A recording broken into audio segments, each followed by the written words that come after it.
Sa panahon sa mga Hudyo, panahon ni Kristo, ang usa ka asawa kung mamatay ng iyang bana nya, mabiyuda na siya, mahimo gid na siyang kabus. Ngano man kay ang mga asawa sa unang panahon naabutan pa gani na nako sa akong panahon, ambot sa inyong panahon, kasagaran sa mga asawa dili patrabahoon. Ang motrabaho ang banara, ang asawa ibilin ra na sa balay aron mag-atiman sa balay ug sa mga anak. Mao sad nay role sa mahal nga Birhen Maria. Niya ang iyang bana panday. Sa inyong paminaw, dato to si Maria o pobre? Kusga. Pobre. Namatay pagyud ang iyang bana. Unsa man siya? Dato, pobre. Pobre. Kinsa may iyang gisaligan aron mabuhi? Si Maria ba kinsa may iyang gisaligan aron mabuhi? Di man mo mutubag. Ang iyang anak si Jesus, kay si Jesus nahimo man sang panday. Nahimo mang panday si Jesus. Nya gibana-bana nga si Maria o si Jose namatay, nga si Jesus naanas mga 20 anyos kapin ang edad. So kamao na gid siyang manginabuhi. So si Maria kanini ang nag-isip byuda, didto siya na nisalig sa iyang anak. Si Jesus na mo'y iyang gisaligan aron mabuhi. Apan sa dihang si Jesus misugod pagsangyaw, iya na sang gibiyaan si Maria. Labaw na gyud sa dihang si Jesus gibitay sa cross, gipatay. Maimagine nato nga ang gisaligan ni Maria aron mabuhi, iyang gitugyan aron mamatay. Nganong makaingon tang gitugyan? Kay wa gyud mohimog lakang si Maria, ang mahal nga Birhen Maria, aron mobabag sa kamatayon sa iyang anak. Iya hinoong gisuportahan, ni barog hinoon siya dito sa tiilan sa cross. Murabag gi-offer niya ang iyang anak. Muna si Jesus, pasiunang pagdaig sa iyang inahan, iyang gidaig kining byuda nga kabos, nga mihulog sa iyang duha kadako, nga maotoy iyang gisaligan aron siya mabuhi. Mao na lang gitoy iyang kwarta, ipakaon patos iyang mga anak. Pero iyang gihug sa kolekta dito sa templo. Niyaningon din si Jesus, siya mo'y pinakadako og nahatag karon, nahalad ngadto sa Ginoo, kay ang iyang gisaligan aron mabuhi, iyang gihatag sa Ginoo. Ug tungod niining kinaiya ni Maria o kinisang kinaiya sa byuda, nga mas importante nila ang paghalad ngadto sa Ginoo sa ilag yung kinatibuk ang kinabuhi, nahimong limpyo ang ilang kasing-kasing. Kinsa man ang mga taong hugaw o kasing-kasing, gimensyon sa na ni Jesus diri sa atong ebanghelyo. Likahin ninyo, ayaw ninyo sunda ang mga Pariseo. Matud pa ni Jesus, pagbantay mo sa mga magtutudlo sa balaod, magsuroy-suroy sila nga taas og biste, gusto silang yukbuan, tawgon nga magtutudlo, nanlupig sila sa mga byuda, ang ilang gibuhat para lang gyud sa ilang kaugalingon. Kanabitang musimba ta, kada adlaw musimba kita, aron lang kita daygon sa mga tao nga buutan, or aron ta dunay murag sense of authority. Kana matud pa ni Kristo, labi pang makalilisang ang ilang silot. Ngilingay mong tupad, naandam kang muhatag sa tanan. Lingi abay mong tupad ba na andam bakang muhatag sa tanan. Kanang wa mulingi mga yawan o nagkasing-kasing. Di ba? Andam mo muhatag sa tanan. Andam dili. Ayaw intawon pa dir. Muna magis ginawa ninyong pangural anang balay kay di gyud pasudlan og lain. Di gyud pasudlan og lain ang balay. Kanus aman pasudlan og lain basta maglinog na nya muliki ng balay. Biyaan dayon kay di naman mapuslanon, pero kanang mga mapuslanon di gid nato ihatag.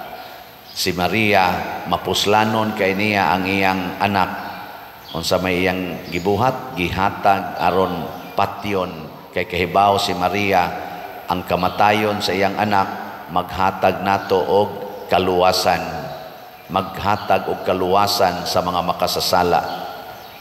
Ang biyuda sad mihog atong duha ka dako kay nahibaw siya nga kadtong iyang kwarta nga gihulog maghatag og kaluwasan para sa tanan.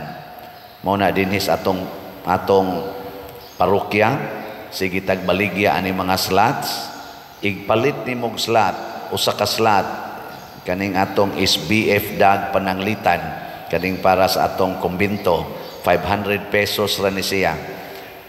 Mao bay imong ibutang sa unahuna nga kining akong 500 pesos kun ako ning ipalit og slot ngadto silang padersyano, makatabang na ni hatag og kaluwasan sa tanan. Ana o dili? Ano inyo man kong tutukan? Nya naasad tay Mother Mary's Healing and Deliverance nga slot, MMHD, para sa ni dito sa Kapilinya di Fatima dito sa San Remigio. Igpalit nimo anig usa ka slot, kaning akong 1,000 ako ning ipalit, maghatag na nig kaluwasan para sa tanan. Kana mo nindot nga panghuna-huna. Pila na may ato rong halin. Ang atong SBF dag niabot ng atong halin og 24,729 ka slots. Nya naapay 35,271 ka slots nga available. Kinsa may makabenepisyo ani kon momalita ang atong mga contractors. Kinsa maning atong mga contractors mao ni ang nihuman sa atong kumbento nga karon gamay na lang kay kuwang, hapit na gyud mahuman, pero naa pa tay daghang bayronon. Asa man ni gamiton sa atong mga contractors? Ila na ning gisweldo sa ilang mga tao, kadtong ilang mga trabahante diha gisweldohan na to bisag wa pa ta kabayad, nakapakaon sa tos mga bakba sa nagsalig nila. Nya naa sa tos lagi kuhaan og mga materialis gikan sa mga suppliers nila. Karon sad ang uban tingali wa pa sad nila mabayre kay ila sang giingnan agad-agad lang mo ha kay wa pa mo bayad ang San Vicente Ferrer. Wa pa matiwas og bayad. So ang katusang mga supplier gahuwat sa din taon to may tatawag mabayaran kay doon na sa tay ikasweldo ngadto sa uban nga nagtrabaho. Di ba? Kaluwasan? No. Hoy. Nanay mong tupad na tabang tagluwas oy. No? Mao na siya. Mao nay makapahimong putli sa atong kasing-kasing kung di na ta magsighuna-huna sa atong kaugalingon kung dili para sa uban. Mauna si Maria, mauna ang biyuda, mauna si Jesus, mauna ang mga santos. Ang ato sang Mother Mary's Healing and Deliverance para sa ni ibayad sa kontraktor dito sa Kapilinya di Fatima kay giayo man tong atubangan. Ni contract nag mga 24 million o niya kaning na kuwangan pagbayad mga 6 million.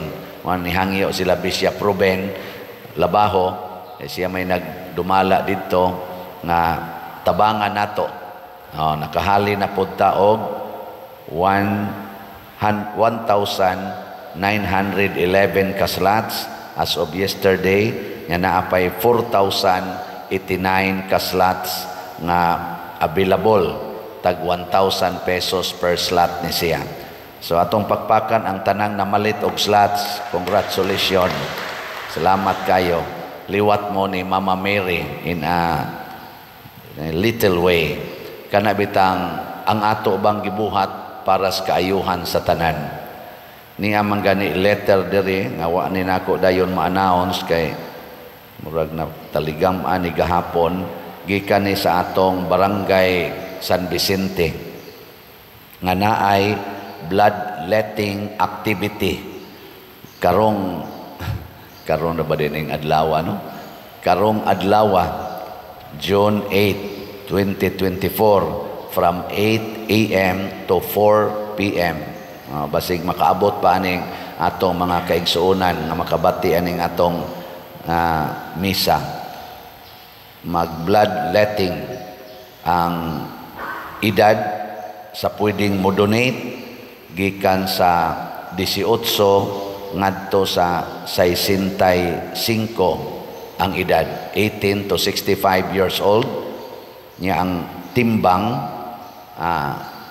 kutob lang sa 50 kilogram ang gibugaton kay maubis na sa nang musobraan Niya in good health condition, no recent tattoo or piercings within the last year. So kaning usa ka tuig nga milabay wa siya magpatato, wa injection kana niya matud pa diri unsa may preparasyon.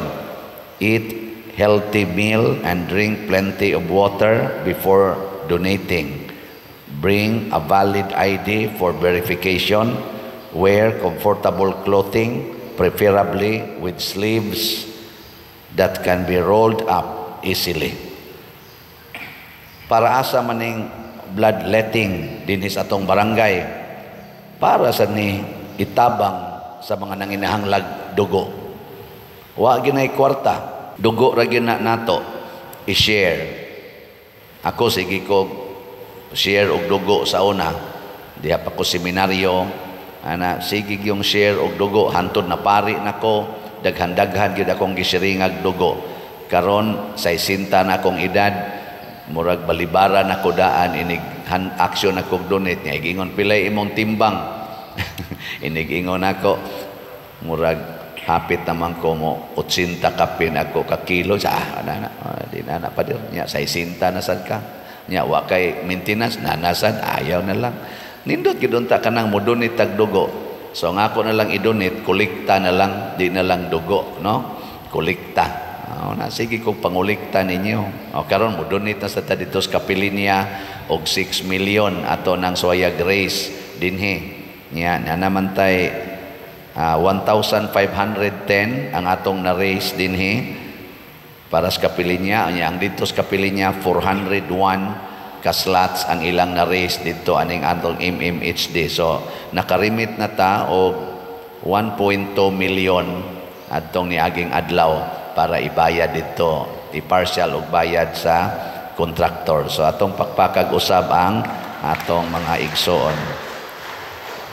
Kani siya para ni pag-donate og dugo. So kamong mga available, nasad mo yung mga kaila, kamong naminaw, tiksi dayon pari address barangay karong alas 8 hangtod alas 4 sa hapon. Kining paghatag nato og grasya o kaayuhan sa atong isigkatao mauni ang makapalimpyo sa atong kasing-kasing. Nya kun malimpyo ang atong kasing-kasing mauna na ang gitawag og kadaugan nato batok sa yawa, batok sa kalibutan. Si San Pablo diri sa unang pagbasa niingon siya ngadto ni Timoteo, natapos na nako ang lumba.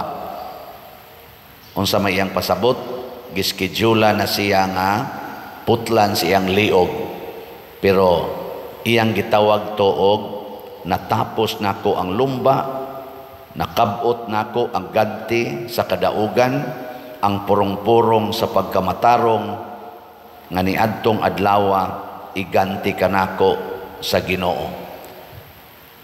Dili kahadlok ang gibati ni San Pablo sa iyang martyrdom kung dili kalipay, dili kahigwaos nga malikay unta ko aning maong kamatayon kung dili excited siyang mamatay. Kamong mga asawang ni adinhi o kulatahon mo sa inyong bana, excited mong mamatay o mahadlok mo? Oy, mga asawa, kinsa ninyo nga kung kulatahon mo sa inyong bana, ma-excited mong mamatay kay mo ingon dayon ka, matapos gid nako ang lumba. Tasang kamot. Di usan ni isa. Kamong mga bana, sigihan mo yaw-yaw sa inyong asawa, tiun-tiunan pa mo kutsilyo kay dunggabon mo. Ma-excited ba mong mamatay sa kamot sa inyong asawang buangon? Mga bana, o tamparuso na ninyo? Buang-buang kada katuo kag di kumsokol nimo patyon ti kang animala ka. Ayaw. Matod pang San Pablo, lahos kita sa dag-anan, limpyuhon ti gining atong kasing-kasing. Ato yung dawaton ang kamatayon para sa kaluwasan sa tanan. Ug mao kana ang kaluwasan nga matod pa sa atong tubag sa Salmo, awiton ko ang imong kaluwasan. Ang kaluwasan gyud sa atong kalag, ang paglimpyo sa atong kasing-kasing, mao'y pinaka-importante, dili ang atong lawasnon nga kaayuhan. Sige, last nga lingi sa imong tupad, ing na atong ihurot og hog sa kolekta ang tanan tang kwarta. Sige, ing na ihurot na tog hog sa kolekta, timaan nga murag nahigugma kita sa simbahan.